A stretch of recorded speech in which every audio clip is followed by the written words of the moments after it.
Hagar was a young Egyptian servant living in the household of Abraham and Sarah, two figures chosen by God, yet struggling with the pain of childlessness. In desperation, Sarah gave Hagar to Abraham, hoping that through her servant a child might be born. Hagar conceived, but with the pregnancy came tension. Jealousy flared between the women, and Hagar found herself the target of Sarah's harshness. Feeling alone and mistreated, she fled into the vast, unforgiving wilderness. There, by a spring on the road to Shur, exhausted and afraid, Hagar encountered a divine presence, an angel of the Lord who called her by name and gently asked, "Where have you come from, and where are you going?"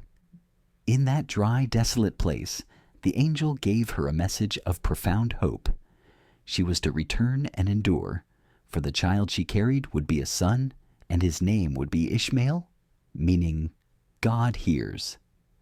Hagar, moved deeply, named the spring Beer Lahai Roi, the well of the living one who sees me, for in her isolation she had felt the gaze of a compassionate God. She returned and gave birth to Ishmael, and for a time life seemed to settle. But years later, Sarah gave birth to a miracle child of her own, Isaac, and the fragile balance broke. Fearful that Ishmael might one day challenge her son's inheritance, Sarah demanded that Hagar and the boy be cast out.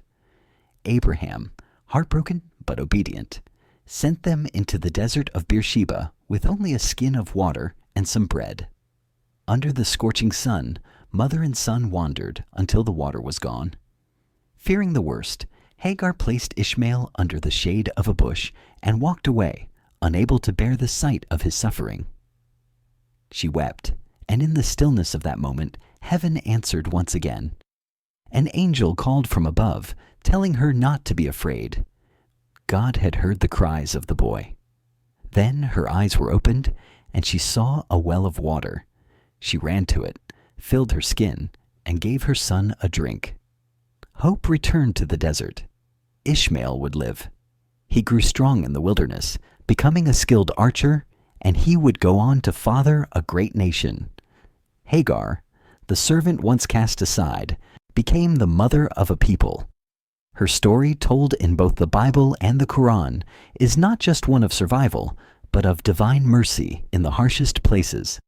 Hagar's journey, from rejection and fear to provision and promise, reminds us that even when the world forgets you, God does not. Even when you are alone, lost in the wilderness, you are seen. You are heard.